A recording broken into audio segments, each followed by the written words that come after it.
حضور علیہ الصلاۃ والسلام اس مقدس رات میں آسمانوں پر تشریف لے گئے۔ ایک مقام ایسا آیا جہاں حضرت جبریل امی علیہ السلام نے معذرت کر لی کہ یہ میری آخری حد ہے، اس سے اوپر میں جانے سے قاصر ہوں۔ نبی کریم صلی اللہ تعالیٰ علیہ وسلم اس مقام سے بھی اوپر تشریف لے گئے۔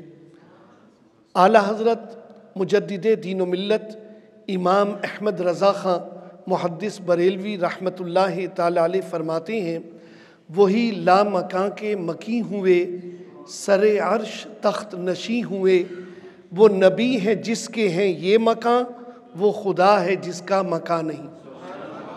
آقا کریم علیہ الصلاۃ والسلام عرش پر جلوہ گر ہوئے اور اللہ تبارک و تعالیٰ کا دیدار کیا۔ وہ دیدار کیسے ہوا؟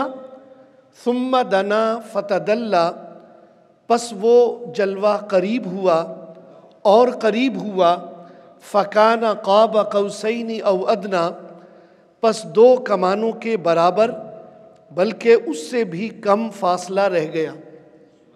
سبحان اللہ تو کہہ دیجیے، مشکل بات تو نہیں ہے۔ آقا کریم صلی اللہ تعالیٰ علیہ وسلم کو اللہ نے وہ مقام عطا فرمایا، سر عرش پر ہے تیری گزر، دل فرش پر ہے تیری نظر۔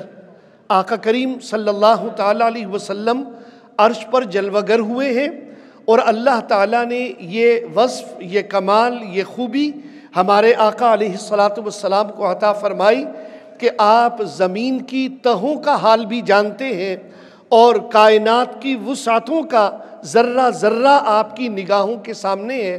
سر عرش پر ہے تیری گزر، دل فرش پر ہے تیری نظر، ملکوت و ملک میں کوئی شے نہیں وہ جو تجھ پہ عیاں نہیں۔ اور ایسا منصب، ایسا مقام، ایسی خوبی اور ایسا کمال انہیں نصیب کیوں ہوا؟ اس لیے کہ جو چیزیں ہمارے لیے غیب ہیں ان کے لیے بھی اللہ تعالیٰ کی ذات غیب ہے۔ فرشتے غیب ہیں، ہمیں نظر تو نہیں آتے، اور فرشتوں کے لیے بھی اللہ تبارک و تعالیٰ غیب ہے۔ تو جب حضور علیہ الصلاۃ والسلام نے اپنے رب کا دیدار کیا اور اتنا مقام قرب نصیب ہوا جس کو قرآن کریم نے فَكَانَ قَابَ قَوْسَيْنِ او ادنیٰ سے بیان فرمایا کہ دو کمانوں کے برابر بلکہ اس سے بھی کم فاصلہ رہ گیا، تو اعلیٰ حضرت تاجدار بریلی کہتے ہیں، اور کوئی غیب کیا تم سے نہاں ہو بھلا، جب نہ خدا ہی چھپا تم پہ کروڑوں درود۔ میرے آقا جو غیب الغیب ہے، اللہ تبارک و تعالی جب اس نے اپنا آپ پر ظاہر فرما دیا تو اب اس کائنات میں کوئی غیب ایسا نہیں ہے جو آپ سے چھپا ہوا ہو۔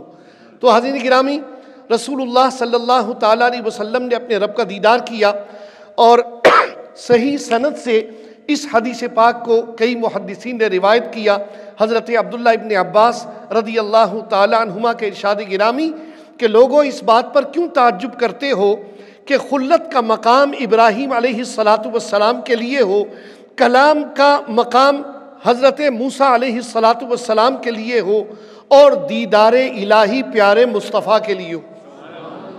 اللہ تعالیٰ نے ابراہیم علیہ الصلاۃ والسلام کو اپنے خلیل ہونے کا مقام عطا کیا، موسیٰ علیہ الصلاۃ والسلام سے کلام فرمایا اور اپنے حبیب علیہ الصلاۃ والسلام کو اپنا دیدار عطا فرمایا۔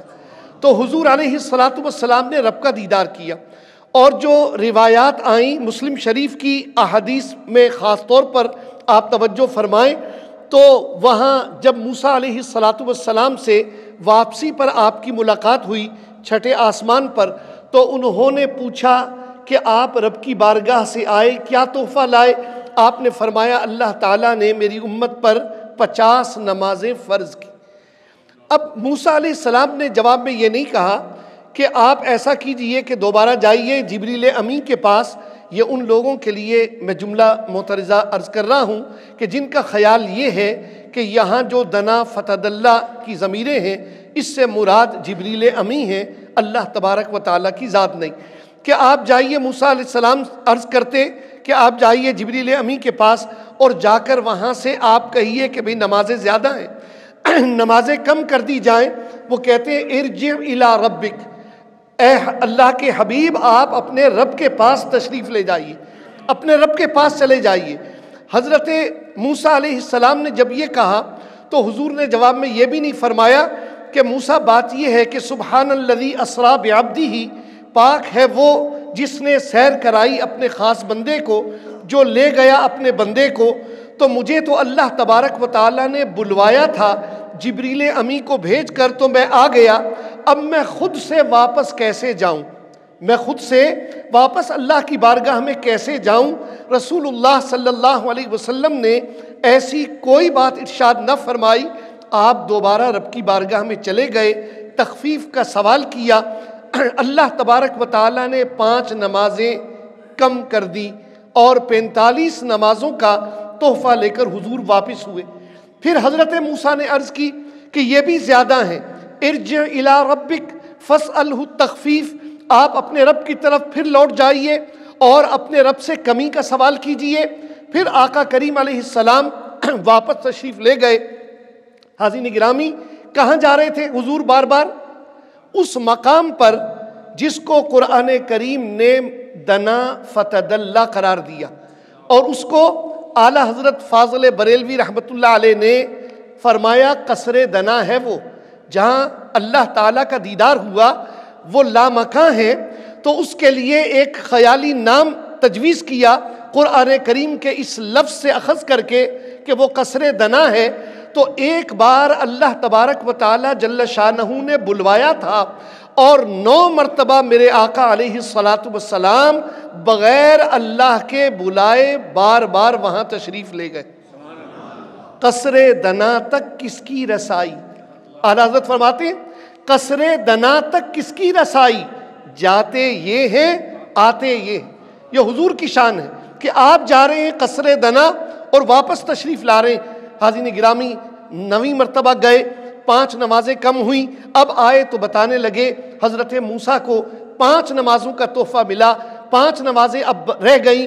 موسیٰ علیہ السلام پھر عرض کرتے ہیں کہ یا رسول اللہ پھر جائیے ایک بار، 5 نمازیں بھی زیادہ ہیں، آپ کی امت نہیں پڑھ سکے گی۔ اب دیکھیے، آپ کہتے ہیں کہ نبی کو غیب کی بات کیا معلوم ہوتی ہے، اور موسیٰ علیہ السلام کا غیب کا علم تو دیکھیے، وہ فرما رہے ہیں یہ 5 نمازیں بھی امت نہیں پڑھے گی، یہ 5 نمازیں پڑھنے والے بھی نہیں ہیں۔ ہے تو شرم کی بات، آقا کریم علیہ السلام نے جب یہ بات ارشاد فرمائی، یہ نہیں فرمایا موسیٰ میں 9 مرتبہ تو جا سکتا تھا، اب 10ویں مرتبہ جانے میں کوئی رکاوٹ ہے، بلکہ آپ نے فرمایا اے موسیٰ بات یہ ہے کہ اب مجھے اپنے رب کے پاس جاتے ہوئے حیا آتی، مجھے اب شرم آ رہی، کیا میری امت 5 نمازیں بھی نہیں پڑھے گی؟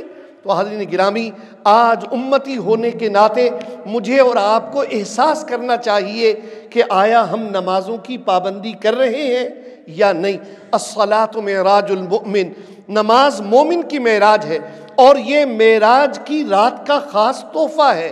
تو مسلمان جب نماز پڑھتا ہے، رب کی بارگاہ میں سر بسجود ہوتا ہے، تو یہ خود بھی ایک طرح کی روحانی معراج کی لذت پا لیتا۔ اگر یہ سمجھے، اگر نہ سمجھے اور عادت والی نماز پڑھے، تو عادت والی نماز تو معراج نہیں ہوتی۔ ہاں، جو عبادت والی نماز ہے وہ یقیناً معراج کی روحانی کیفیت بندے کو عطا کرتی ہے، جس کا ذکر بخاری و مسلم کی مشہور حدیث پاک میں ہے، ان تعبد اللہ کأنک تراہ فإن لم تکن تراہ فإنہ یراک، اللہ کی عبادت ایسے کرو جیسے تم اللہ کو دیکھ رہے ہو۔ اور اگر یہ تصور قائم نہیں ہو سکتا تو یہ ضرور یقین رکھو کہ اللہ تمہیں دیکھ رہا۔ حاضرین گرامی، نماز کی پابندی ہم سب کے لیے لازم ہے، یہ معراج شریف کا تحفہ ہے، اس کی قدر کیجئے۔ اب ایک سوال اور اس کا جواب، اور اس پر بات ختم۔ بات یہ ہے کہ موسیٰ علیہ السلام کو ہماری خیر خواہی اتنی زیادہ کیوں مطلوب تھی؟ سوال ہے۔ دیکھیے، علماء نے بڑی وضاحت سے لکھا، ان لوگوں کے لیے جنہیں پریشانی ہوتی ہے کہ کوئی شخص بھی وسیلہ نہیں ہو سکتا، وسیلہ شرک ہوتا ہے اور وسیلہ یہ ہوتا ہے اور وہ ہوتا ہے۔ آپ دیکھیے، یہ 50 نمازیں جو 5 بنی ہیں نا، یہ موسیٰ علیہ السلام کی مدد سے بنی۔ اگر موسیٰ علیہ السلام نہ روکتے حضور کو اور عرض نہ کرتے تو پھر نمازیں کم ہوتی نہیں ہوتی، نمازیں تو 50 فرض ہوئی تھیں۔ تو موسیٰ علیہ السلام نے مدد کی۔ پھر آپ دیکھیے واقعہ معراج کے ضمن میں احادیث ساری پڑھیے تو کسی اور نبی کا اللہ کے نبی نے ذکر نہیں کیا کہ میں نے قبر میں دیکھا وہ نماز پڑھ رہے تھے، صرف ایک موسیٰ علیہ السلام کا ذکر کیا، صرف موسیٰ علیہ السلام کا ذکر کیا کہ مررت علی موسیٰ وہو قائم یصلی فی قبرہ او کما قال، میں موسیٰ علیہ السلام کی قبر کے پاس سے گزرا تو وہ اپنی قبر میں کھڑے ہوئے نماز پڑھ رہے تھے۔ تو کیوں ذکر کیا موسیٰ علیہ السلام کا؟ بھئی سارے نبی اور بھی تھے نا، بیت المقدس میں تو سینکڑوں نبیوں کے مزارات، سینکڑوں، لیکن اللہ کے نبی نے موسیٰ علیہ السلام کا ذکر کیا، اس لیے ذکر کیا تاکہ جب معراج کے باقی واقعات بیان ہو تو لوگوں کو معلوم ہو جائے جو 50 نمازیں 5 بنی ہیں یہ ایک قبر والے کی مدد سے بنی، یہ ایک قبر والے کی مدد سے بنی ہے۔ وہ صاحب قبر تھے جنہوں نے مدد کی، وسیلہ بنے اور ہمارے لیے 50 نمازوں کو 5 نمازوں میں تبدیل فرما دیا۔ یہ تھی ایک بات۔ موسیٰ علیہ السلام کا اس میں مفاد کیا تھا؟ بات یہ کہ موسیٰ علیہ السلام وہ نبی ہیں، وہ رسول ہیں اللہ کے، کہ جن کا بڑا شوق تھا دنیا کی زندگی میں کہ میں کسی طرح رب کا دیدار کر لوں۔ کلام تو کرتے تھے لیکن دیدار میسر نہیں آتا تھا۔ وَكَلَّمَ اللَّهُ مُوسَىٰ تَكْلِيمًا، ان کی شان ہے، وہ کہتے ہیں ربی ارینی، اے رب مجھے اپنا جلوہ دکھا دے۔ لن ترانی، رب کریم فرماتا ہے موسیٰ تم دیکھ نہیں سکو گے۔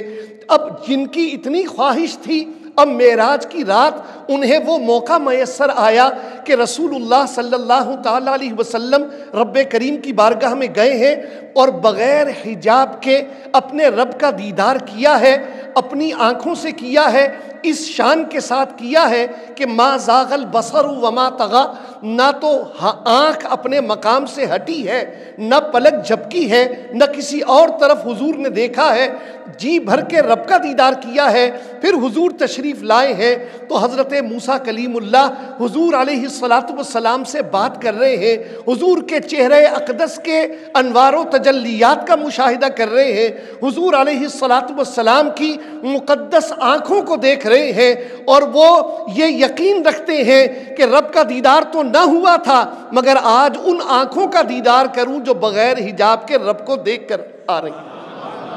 اب وہ بات کر رہے ہیں،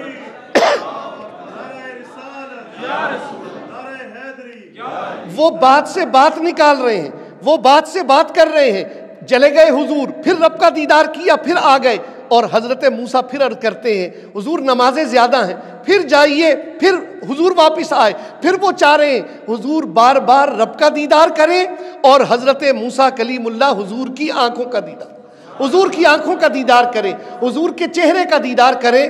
یہی تو وہ مقام ہے جس کا ذکر اعلیٰ حضرت امام احمد رضا خان رحمۃ اللہ تعالیٰ علیہ نے یوں فرمایا، کس کو دیکھا یہ موسیٰ سے پوچھے کوئی۔ یہ لوگ سمجھتے نہیں ہیں نا اس شعر کو، کہتے ہیں یہ تو بڑا کچھ لگتا ہے بے ادبی والا انداز ہے کہ اعلیٰ حضرت نے جو بڑے ادب کا درس دیتے تھے یہ کیسی بات کہہ دی، کس کو دیکھا یہ موسیٰ سے پوچھے کوئی۔ نہیں، وہ کیا کہہ رہے ہیں، کس کو دیکھا یہ موسیٰ سے پوچھے کوئی، آنکھ والوں کی ہمت پہ لاکھوں سلام۔